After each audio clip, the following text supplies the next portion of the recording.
menyikapi kasus anak saja, seperti dari anak-anak usia SD saja. Dari kelas 1 sampai kelas 5, alhamdulillah itu prestasinya bagus saja, ranking pertama terus. Sekarang udah duduk di kelas 6, karena ada sistem perubahan mungkin metode pendidikan saja.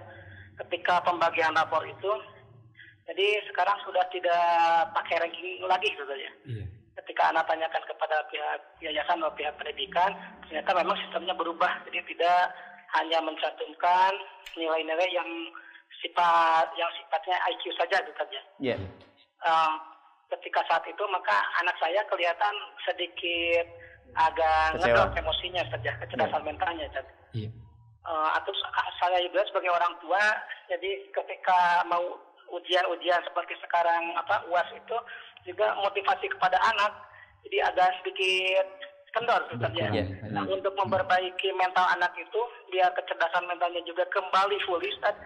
Mohon saran-saran dari Ustaz bagaimana menyikapi anak saya tersebut, Ustaz ya. Baik. Ya, terima kasih Pak Ihsan. Assalamualaikum warahmatullahi wabarakatuh. Waalaikumsalam warahmatullahi wabarakatuh. Silakan. Bapak Ihsan yang ada di Tasik, saya tidak akan mengomentari tentang perubahan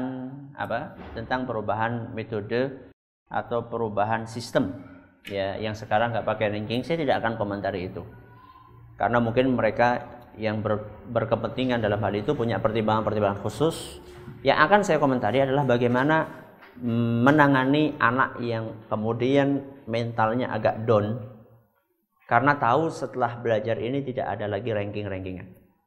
Begini Bapak, bahwa anak itu yang namanya ranking itu sebenarnya hanya sekedar stimulus saja.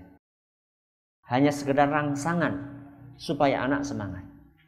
Akan tetapi tujuan utama itu bukan itu. Ini harus kita tanamkan dalam jiwa anak kita. Bapak perlu menjelaskan kepada anak bahwa yang penting buat Bapak itu bukan kamu ranking 1 atau ranking 2. Yang penting buat Bapak, kamu wahai anakku bisa mengamalkan ilmu yang kamu dapatkan.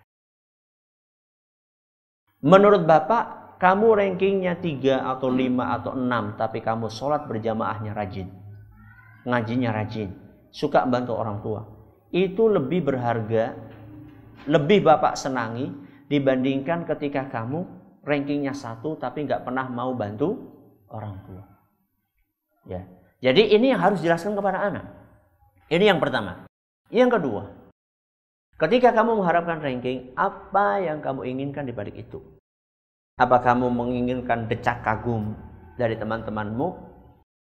Teman-temanmu akan mengatakan, oh si fulan sepanjang tahun selalu ranking 1, nggak pernah turun. Kalau itu yang kamu harapkan, nak, itu berarti kamu sudah terjangkiti penyakit yang namanya tidak ikhlas. Nah ini harus ditanamkan juga dalam jiwa anak kita. Memang sejak dini yang namanya keikhlasan itu harus dilatih.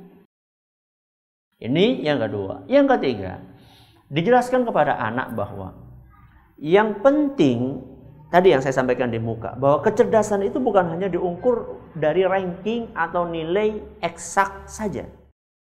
Tapi juga kecerdasan mental, kecerdasan emosional, kecerdasan spiritual, taat beribadah kepada Allah, sabar, suka membantu orang lain.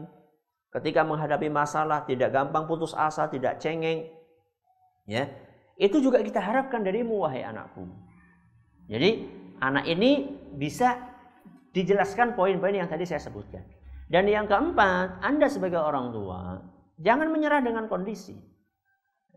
Jadi anak Anda ketika dia mendapatkan rapot dan ternyata dia berprestasi walaupun tidak dilihat dari rankingnya, tapi dari angka-angka atau dari huruf-huruf itu bisa kelihatan. A, B, B+, B kurang, itu kan bisa kelihatan. Kalau ternyata anak kita ternyata itu tinggi semuanya, maka kita sebagai orang tua yang menjanjikan hadiah buat anak. Itu tidak apa-apa, stimulus juga. Akan tetapi itu cuma rangsangan saja.